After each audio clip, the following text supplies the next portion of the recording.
그래서 박근혜 대통령 대리인 측이 여러 가지 돌발 행동을 하고 있죠. 네, 이 문제를 한번 짚어보겠습니다. 법사위 소속 국민의당 이용주 의원 전화 연결됐습니다. 안녕하세요, 의원님. 안녕하십니까. 국민의당 전남 여수 출신 이용주 국회의원입니다. 네, 목소리가 아주 라디오로 들으니까 더 낭낭합니다. 그렇습니까? 감사합니다.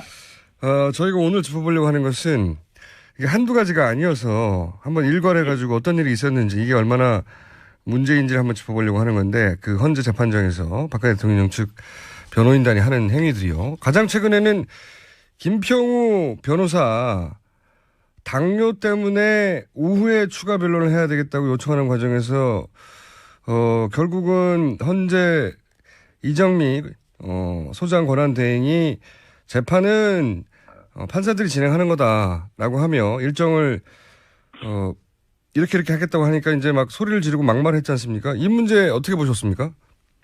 예, 당뇨를 이유로 했다는 게 결국 쉽게 말하면 이거거든요.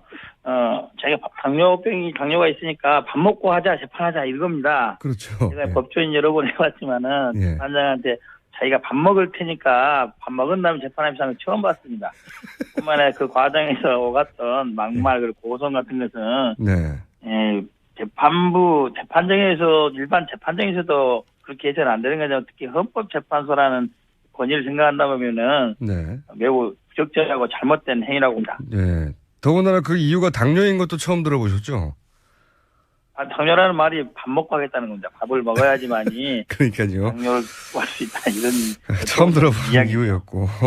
그리고 헌법재판관 출신인데요. 이분은 이동욱 전 재판관도 이런 얘기를 했습니다. 이정미 대행과 그 헌법재판관으로 같이 근무한 기간이 겹치니까 이런 문제가 있지 않냐고 했더니 이정미 대행더러 스스로 물러나라 이런 주장을 했지 않습니까? 이게 말이 되는 겁니까?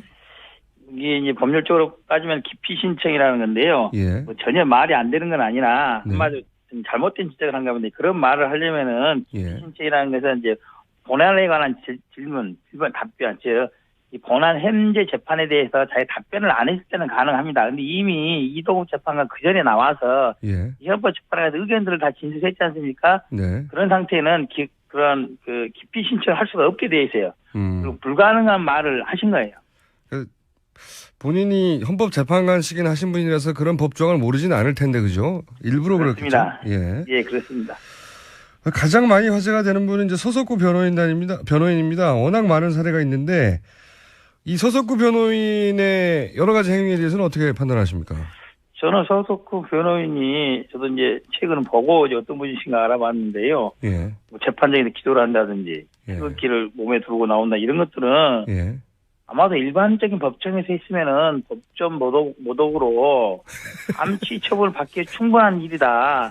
아마도 헌법재판소에서 예. 그러한 논란을 자극하지 않기 위해서 그런 조치를 안 취하고 있는 거라고 봅니다.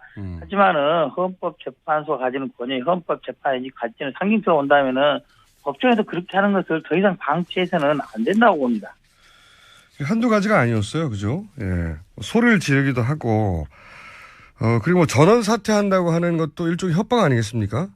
협박이죠. 이제 제가 보기로는 이제 전원 사퇴 카드는 여러 번 말이 나오는데 안 먹히는 카드라는 거를 알게 돼서 더 이상 안 할 겁니다. 이제 뭐 예전에는 그게 통할 수 있었는데 여러 가지 논의를 거쳐서 이런 당사자인 사인이 아니다. 사인이 아니라는 거기 때문에 강제주의가 정되지 않는다는 것을 명확히 알게 돼서 더 이상 협박 카드로는 쓸 수 없다고 봅니다. 이런 건 어떻습니까? 이중환 변호사가 했던 말들인데, 예를 들어서 이 탄핵, 이 사건의 발단이 불륜이다, 단어 중에 이제 성관계, 구역질 난다, 이런 식으로 고영태 증인, 물론 출석하지는 않았습니다만, 에 대해서 계속 이런 표현을 썼거든요. 이런 것도 보통 법정에서는 일어나지 않는 일이지 않습니까?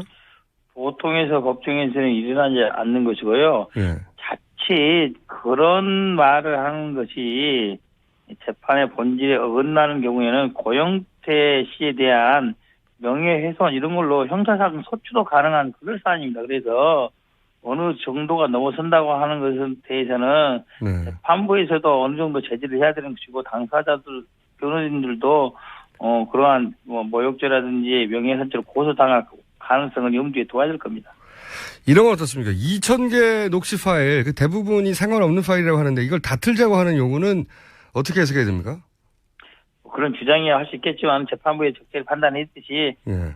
현재 녹취록에 나와 있는 몇 개 정도는 판단했고 녹취록에 다른 내용이 있다는 주장을 해서 받아들인다면은 예를 들면 그런 녹음 파일이 있는데 해당 녹취록에 나와 있는데 녹취록에 안 나온 내용이 나와 있다라고 지적을 한다면은 그런 부분들은 검토해볼 여지가 있으나 예. 그렇지 않다고 이미 판단했기 때문에 시간 끌기 이외에 아무런 의미가 없는 거죠. 이런 것도 있습니다. 최명성 변호사 같은 경우에는 작년 11월에 있었던 국회에서의 이제 토론회에서는 탄핵 사유가 인정된다고 주장을 했었어요. 본인은 페이스북에서도 그렇게 했고. 그런데 실제로는 박근혜 대통령 측 변호인단이 된다면 이제 정반대의 주장을 하고 있습니다. 그에 뭐 어떻게 하겠습니까? 변호인이 되면은 그쪽 이야기가 좀 더 설득력 있게 들리긴 합니다. 예. 그러니까 인간적으로 이해해줘야 되는 부분입니까? 예. 자기가 했던 말을 바로 뒤집었는데. 자, 대통령 변호인단의 이런 돌발 행동들이 헌재 판결에는 영향을 주거나 아니면 본인들이 원하는 방향으로 결과를 이끄는 데 도움이 될까요? 전혀 도움이 되지 않고요. 예. 이번에 이제 이정미 헌법재판소장 관장대행께서 적절히 재판을 진행하고 있듯이 대체적으로 이번 주까지 해서 증인신문이 다 맞춰지는 걸로 결론이 나 있지 않겠습니까? 네네. 아마도 이제 오늘 정도 추가로 대통령이 언제 출석 여부만 결론이 나면은 나머지 부분은 별 문제 없이 진행할 것이다 이렇게 봅니다. 한 가지만 더 관련해서 여쭙자면 그 박근혜 대통령이 출석은 할 수 있는데 묻지는 마라. 이게 법적으로 정당한 요구인가요? 정당한 요구가 아니고요. 예. 그렇게 진행된 재판을 본 적이 없습니다. 본 적이 그렇죠. 없고. 근데 대통령 측에서 지금 하는 걸 보면은 일관돼 있어요, 행동들은. 검찰 수사에 있어서 마찬가지고, 특검의 수사에 있어서 마찬가지고, 특검의 대면 조사 요청 과정에서 뭐 조율을 여러 개 했다는데 그러한 내용들도 있었다고는 하더라고요. 그러한 내용을 헌법재판소에 끝까지 그렇게 하겠다. 즉 일방적으로 진술만 하고 아무런 진실을 밝히지 않겠다는 이런 취지인 겁니다. 그렇죠. 예. 그게 이제 말이 안 되는 거지 않습니까? 거기 쓰면 당연히 질문을 받아야 되는데 자기 주장도 하고. 그렇지 나올 이유가 없는 거죠. 그러니까요. 차라리 인터넷 방송에 한 번 더 말하는 것밖에 그럴 이유가 없는 거죠. 네, 정규제 TV를 헌재 재판정에서 한 번 더 하겠다는 거와 마찬가지인 것 같은데. 맞습니다. 예. 거기까지는 이제 충분히 이해했습니다. 이제 오늘 근데 갑자기 우병우 전 민정수석 사실은 최순실 게이트가 우병우 전 민정수석이 언론에 등장하면서 시작된 것과 마찬가지인데 이분이 결국 영장 청구가 기각이 됐습니다. 이거 어떻게 평가하십니까? 예, 제가 뭐 어제 그제 몇 분의 방송에서 그런 말을 물어보길래 100% 발부된다고 확답할 수는 없다. 네. 기각될 가능성은 상당히 있다라고 말씀을 드렸었어요. 이유가 어떤 거냐면은 이 사건이 갖는 중대성은 다 알고 있지만 법조인의 눈으로 보기에 법조인의 눈으로 보기에 우병우 민정수석에 청구됐던 법리 사실 4가지 중에 직권 남용 부분이라든지 특별감찰관법 위반이라든지 그다음에 국회 증언에 안 나왔다든지 이런 부분들은 사실상 크게 구속 사유를 함기는 어렵다는 것입니다. 보통의 경우에는. 네, 법리만 따지자면. 그렇죠. 구속이 되기 위해서는 직무유기 즉 최순실 국정농단을 방조했다는 부분이 명확히 입증이 돼야 된다는 거거든요. 그래서 제가 방송에서 그런 말을 했어요. 그 부분이 명확히 입증이 되는지 여부가 쟁점이다. 어떤 거냐면은 지금 우병우 민정수석이 어제도 그제도 그런 말을 했으면 나는 최순실 모른다. 그렇죠. 이걸 끝까지 이야기를 했어요. 그런데 이제 최근에 뭐 무슨 포스트 이슈란 이런 것들을 통해서 특검에서 알고 있다는 증거를 많이 댔지 않습니까? 정황을 댔죠. 그런데 법원에서 보기에는 우병우가 최순실을 알고 있다는 직접적인 증거라든지 간접적인 증거들이 부족하다고 판단하지 않았나 싶은 생각이 드는 거예요. 그래서 그런 점들을 확인하기 위해서는 그래서 청와대에 대한 압수수색이 필요했던 겁니다. 사실상. 그렇죠. 알았어. 그래서 아마도 특검이 오기로는 이 정도의 증거 소명 갖고 재판부에 발부해 줄 줄 알았는데 어렵다고 한다면은 시간이 충분하다면은 추가 조사를 통해서 그 부분을 보고한다면은 다음에는 영장을 발부해 줄 수 있을 거예요. 근데 이제 추가 보고를 한다면은. 네. 그 말씀을 하시니까 더더욱이 이제 특검이 연장돼야 된다는 생각을 하게 되는데 지금 특검 연장안 처리가 여야 합의를 통해서 이제 법사위를 통해서 상정되는 것은 어제는 실패했지 않습니까? 그렇습니다. 어제 예. 제가 그 현장에 있었는데 실패를 했습니다. 예. 그 권성동 법사위원장도 결국은 원론을 계속 얘기하고 있고 여야 합의가 돼야 된다고.